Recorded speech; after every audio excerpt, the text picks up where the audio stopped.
নমস্কার, ভতেশ্বর study class চ্যানেলে তোমাদের প্রত্যেককে স্বাগত। তোমাদের জন্য দারুণ সুখবর। কলকাতা পুলিশ কনস্টেবল লেডি কনস্টেবলের অ্যাডমিট কার্ড ডাউনলোড করার লিঙ্ক অ্যাক্টিভ হয়ে গেছে। তবে এই ভিডিওর মাধ্যমে শুধু যে তোমাদের অ্যাডমিট কার্ড কীভাবে ডাউনলোড করতে হবে সেটা শুধু বলবো না, তার সাথে তোমাদের কী কী ডকুমেন্টস তোমাদের নিড আছে, কারণ তোমাদের 21শে ডিসেম্বর এক্সাম ডেট। তো সেক্ষেত্রে তোমাদের যে যে ডকুমেন্টসগুলো এখানে প্রয়োজন আছে, যেগুলো তোমাদের নিয়ে যেতে হবে, সেগুলো অবশ্যই তোমাদের দেখিয়ে দেবো কোন কোন ডকুমেন্টসগুলো প্রয়োজন।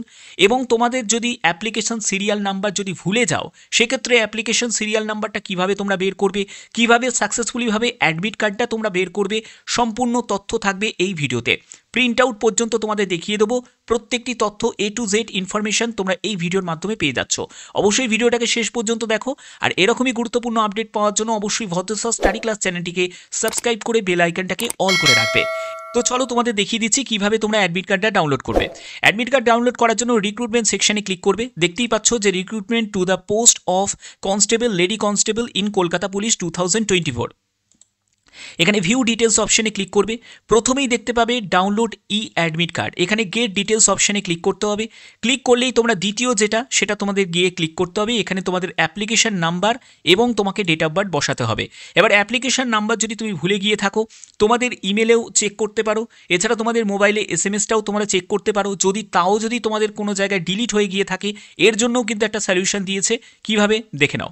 এর জন্য তোমাদের কি করতে হবে দেখো, know your application serial number. এটা কিভাবে পাবে, গেট ডিটেলস অপশনে ক্লিক করবে। এখানে তোমার আবেদন করার সময় যে রেজিস্টার্ড মোবাইল নাম্বারটা তুমি দিয়েছিলে, সেই রেজিস্টার্ড মোবাইল নাম্বারটা এখানে এন্টার করতে হবে এবং তোমার ডেট অফ বার্থটা এখানে এন্টার করবে, করে সাবমিট করবে। তাহলেই তোমাদের অ্যাপ্লিকেশন সিরিয়াল নাম্বারটা তুমি পুনরায় পেয়ে যাবে। ওকে, এবার ধরো তুমি অ্যাপ্লিকেশন সিরিয়াল নাম্বারটা পেয়ে গেছো, তোমার ডেট অফ বার্থটাকে তুমি এন্টার করেছো। অ্যাপ্লিকেশন সিরিয়াল নাম্বার এবং ডেট অফ বার্থটাকে এন্টার করার পরে তোমাকে সাবমিট অপশানে ক্লিক করতে হবে। সাবমিট অপশানে ক্লিক করলাম। তো এবার তোমরা দেখতে পাবে যে applicant details as per record, অর্থাৎ তোমাদের যা আবেদন করার সময় যে যে রেকর্ডগুলো ছিল সেগুলোই কিন্তু এখানে শো করবে। অর্থাৎ তোমার অ্যাপ্লিকেশন নাম্বারটা এখানে কিন্তু শো করবে। দেখতে পাবে এই জায়গায় অ্যাপ্লিকেশন নাম্বার দেখতে পাবে, তোমার নাম এখানে শো করবে, তোমার বাবার নাম এখানে শো করবে, তোমার ডেট অফ বার্থ এখানে শো করবে, ঠিক আছে, তোমার স্টেট এখানে শো করবে এবং তোমার জেলা এখানে শো করবে। ওকে, এর পরবর্তী দেখবে একটু স্ক্রল করলে তোমরা তোমাদের ক্যাটাগরিটা তোমরা দেখতে পাবে। ক্যাটাগরি এখানে তোমার যে ক্যাটাগরি সেটা এখানে শো হবে। এরপরে তোমাকে আধার নাম্বারটা বসিয়ে দিতে হবে। দেখো এখানে যে জায়গাটা আছে, এখানে তোমার আধার নাম্বারটা এখানে বসিয়ে দেবে। আধার লিঙ্ক মোবাইল নাম্বার, অর্থাৎ আধারের সাথে যে মোবাইল নাম্বারটা তোমাদের লিঙ্ক করা আছে সেই মোবাইল নাম্বারটা কিন্তু এখানে বসাতে হবে, ঠিক আছে। এর পরবর্তী হচ্ছে do you want to change your caste category. এটা হচ্ছে যে তুমি কোনো কাস্ট বা ক্যাটাগরি কি পরিবর্তন করতে চাও। কারণ দেখো অনেক ক্যান্ডিডেট আছে যারা OBC A থেকে OBC B হয়েছে, অনেকে আছে OBC B থেকে OBC A হয়েছে, অনেকে EWS হয়েছে। তো এইসব যে পরিবর্তনগুলো হয়েছে তার জন্যই কিন্তু এই সুযোগটা তোমাদের দেওয়া হয়েছে। যদি করো তাহলে এর জন্য তোমাকে কি করতে হবে, ইয়েস করতে হবে। যদি না করো তাহলে তোমাদের এখানে নোতে গিয়ে টিক দিতে হবে। অর্থাৎ তুমি যে কাজ থেকে তুমি ফর্মটা ফিল আপ করেছো সেই কাজটাই তুমি রয়েছো, সেটার জন্য তোমাকে এখানে কি করতে হবে, নো করতে হবে। আর যদি তোমার কাস্টের পরিবর্তন হয়ে থাকে, মানে ফর্ম ফিল আপ করার সময় ধরো তুমি একটা কাস্ট সিলেক্ট করেছিলে, তো এখন ধরো তুমি কাস্টের কোনো পরিবর্তন করছো, তো মানে তার জন্য কিন্তু তুমি এখানে ইয়েস করে তোমার পরিবর্তনটা করে নিতে পারো। ওকে, এই সুযোগটা কিন্তু তোমাদের দেওয়া হচ্ছে। এগুলো করার পরে তোমাদের এখানে দেখতে পাচ্ছ যে সিলেক্ট ইউর আপডেট ক্যাটাগরি, অর্থাৎ তোমার ক্যাটাগরিকে তোমাকে এবার সিলেক্ট করতে হবে। যদি তুমি SC থাকো, তুমি যদি এখনও SC-তেই যদি সিলেক্ট করো তাহলে তোমাদের কোনো পরিবর্তন হচ্ছে না। আর যদি তুমি ধরো তুমি আবেদন যখন করেছিলে তখন তুমি OBC A ক্যাটাগরিতে ছিলে, এখন তুমি OBC B হয়ে গেছো, তাহলে তোমাদেরকে এখান থেকে আপডেট ক্যাটাগরিতে OBC B সিলেক্ট করে নিতে হবে, ঠিক আছে। তো যে ক্যাটাগরি থেকে তুমি বিলং করছো সেই ক্যাটাগরি তুমি এখান থেকে লিস্টে তুমি পেয়ে যাবে, সেটা তুমি সিলেক্ট করে নেবে। করার পরে তোমাদের ভ্যালিডেট অপশানে তোমাদের ক্লিক করতে হবে। দেখো তোমাদের একটি OTP আসবে।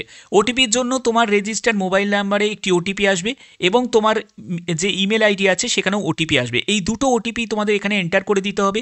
OTP এন্টার করার পরে ভেরিফাই OTP অপশানে তোমাদের ক্লিক করতে হবে। তারপরে দেখো তোমাদের এরকম একটি জায়গা চলে আসবে যেখানে বলছে যে you will be considered as SC candidate. দেখো এই যে ক্যান্ডিডেট সে SC-তেই আবেদন করেছিল এবং এখনও সে SC-তেই রেখেছে, মানে আপডেট ক্যাটাগরিতে সে SC-তেই রেখেছে, কোনো পরিবর্তন হয়নি বলে তার এখানে SC ক্যান্ডিডেট এটা শো করছে।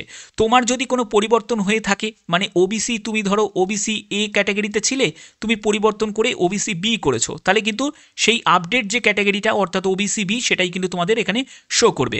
এবার যদি তুমি জেনারেল হয়ে থাকো, তুমি জেনারেলই আছো, তাহলে তোমাদের এখানে দেয়া থাকবে you are candidate, you are, ঠিক আছে, বা জেনারেল ক্যান্ডিডেট বলে এখানে লেখাটা আসবে। অর্থাৎ যে ক্যাটাগরি থেকে সেই আপডেটটা তোমাদের এখানে হয়ে যাবে এবং ডাউনলোড ইওর অ্যাডমিট কার্ড, এবং তোমরা তোমাদের অ্যাডমিট কার্ডটা ডাউনলোড করতে পারবে। এর জন্য তোমাদের ফাইনাল সাবমিট অপশানে এই চেকবক্সে ক্লিক করে তোমাদের ফাইনাল সাবমিট অপশানে ক্লিক করতে হবে। তোমাদের এরকম একটি মানে জায়গা চলে আসবে যেখানে দেখো তোমাদের এখানে বলছে যে you will considered as SC candidate download your admit card, অর্থাৎ তুমি এসসি ক্যান্ডিডেটে কনসিডার হয়েছো এবং তোমাদের অ্যাডমিট কার্ড তুমি ডাউনলোড করতে পারবে এবং তার যে প্রিন্ট আউটটা তুমি নিতে পারবে। ওকে, এবার তোমাদের দেখিয়ে দিচ্ছি যে তোমাদের অ্যাডমিট কার্ডে কী কী থাকবে, কী কী ইনফরমেশন, কী কী ডকুমেন্টস তোমাদের নিড আছে দেখিয়ে দিচ্ছি। দেখো এটা হলো একজন ক্যান্ডিডেটের অ্যাডমিট কার্ড, যেখানে দেখো প্রথমেই তোমাদের দেয়া থাকবে যে প্রিলিমিনারি তোমাদের written test for the post of constable, lady constable, Kolkata police 2024। এখানে তোমার ছবি থাকবে, এখানে একটি বারকোড থাকবে এবং নিচে তোমাদের সই থাকবে, ঠিক আছে। এরপরে হচ্ছে তোমার এখানে রোল নাম্বার থাকবে, এখানে রোল নাম্বারটা শো করবে, তোমার এখানে সিরিয়াল নাম্বারটা এখানে শো করবে, তোমার নাম এখানে শো হবে, তোমার জেন্ডার এখানে শো করবে, তারপরে তোমার ফাদার, মাদার বা হাজবেন্ড নেম এখানে শো করবে, এরপরে তোমার সম্পূর্ণ অ্যাড্রেসটা তোমার এখানে শো করবে। এর পরবর্তী যখন তুমি একটু স্ক্রল করে নিচের দিকে নামবে, তোমাদের যে প্রিলিমিনারি যে রিটিন টেস্টের যে ডেটটা সেটা এখানে শো হবে, ঠিক আছে। দেখতে পাচ্ছ যে 21শে ডিসেম্বর 2025, কটা থেকে কটা পর্যন্ত তোমাদের হচ্ছে, 12টা থেকে দুপুর 1টা পর্যন্ত, এবং কোন ভেন্যুতে সেই ভেন্যুর নামটাও কিন্তু এখানে শো হবে। এর পরবর্তী হচ্ছে রিপোর্টিং টাইম, দেখো রিটিন এক্সামিনেশন ভেন্যু, অর্থাৎ তোমাদের যে রিটিন এক্সামিনেশনের যে তোমাদের রিপোর্টিং টাইমটা সেটা হলো 8:30, অর্থাৎ 8:30 হচ্ছে তোমাদের রিপোর্টিং টাইম হচ্ছে। Last entry inside written examination venue, অর্থাৎ পরীক্ষার স্থানে তোমাদের এন্ট্রি করার লাস্ট টাইম হচ্ছে 10:30। 10:30টার পরে কিন্তু কোনো রকমভাবে তোমাদের এন্ট্রি দেবে না, অবশ্যই চেষ্টা করবে অনেক আগে উপস্থিত হয়ে যাওয়ার। ওকে, আচ্ছা, এর পরবর্তী হচ্ছে ইম্পর্টেন্ট ইনস্ট্রাকশন। ইম্পর্টেন্ট ইনস্ট্রাকশনের ক্ষেত্রে তোমাদের যেটা ডকুমেন্টস প্রয়োজন আছে সেটা হলো অরিজিনাল আধার কার্ড। তোমাদের অরিজিনাল আধার কার্ড তোমাদের প্রয়োজন আছে। আবেদন করার সময় যে আধার কার্ড তুমি মানে এন্টার করেছিলে সেই আধার কার্ডের নাম্বার ভেরিফাইয়ের জন্য কিন্তু অরিজিনাল তোমাদের আধার কার্ড প্রয়োজন আছে, এবং আধার কার্ড ছাড়া অন্য কোনো ডকুমেন্টস কিন্তু এখানে অ্যাকসেপ্ট করা হবে না। অবশ্যই কিন্তু এটা তোমাদের মাথায় রাখতে হবে, এবং আমি তো তোমাদের বলবো 2 কপি ছবিও সঙ্গে ক্যারি করে নিয়ে যেতে পারো, ঠিক আছে। এর পরবর্তী হচ্ছে তোমাদের যেটা লাগবে সেটা হলো ব্ল্যাক বল পয়েন্ট পেন, এটা অবশ্যই তোমরা সঙ্গে ক্যারি করবে। কোনো ব্লু কালি কিন্তু তোমরা ভুল করেও নিয়ে যাবে না, তাহলে কিন্তু সমস্যায় পড়ে যাবে।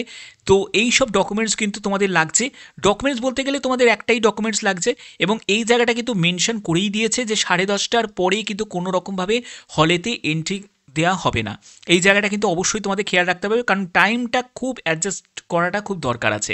এরকম অনেক ক্যান্ডিডেট হয় যারা অনেক মানে ডিলে হওয়ার কারণে কিন্তু পরীক্ষায় বসতে পারে না। তো সেক্ষেত্রে এই জায়গাটা কিন্তু তোমাদের খেয়াল রাখতে হবে, এবং তোমাদের যে যে ইনস্ট্রাকশনগুলো কোনো ডিজিটাল গেজেট এগুলো কিন্তু থাকলে চলবে না, যেরকম তোমাদের বলা থাকে সেগুলো কিন্তু এখানে বলা আছে। ওকে, তো এই ব্যাপারটা নিয়ে ঘাবড়ানোর কিছু নেই। ওএমআর অ্যান্সার শিট কীভাবে ফিল আপ করতে হবে এটা নিয়ে যদি তোমরা আলাদা করে ভিডিও চাও তাহলে অবশ্যই কিন্তু তোমরা কমেন্টে জানাবে। যদি ম্যাক্সিমাম কমেন্ট আসে তাহলে অবশ্যই তোমাদের ওএমআর অ্যান্সার শিট কীভাবে ফিল আপ করতে হবে সেই ব্যাপারে তোমাদের একটা ভিডিও আমি প্রোভাইড করব। আশা করি এই ভিডিওর মাধ্যমে যে আপডেটটা ছিল সেটাই তোমাদের কাছে প্রোভাইড করলাম। যদি ভিডিওটা ভালো লাগে অতি অবশ্যই বলবো ভিডিওটাতে একটি লাইক করো, চ্যানেলটিকে সাবস্ক্রাইব করে বেল আইকনটাকে অল করে রেখো। এখনের মতো এটুকুই, ধন্যবাদ।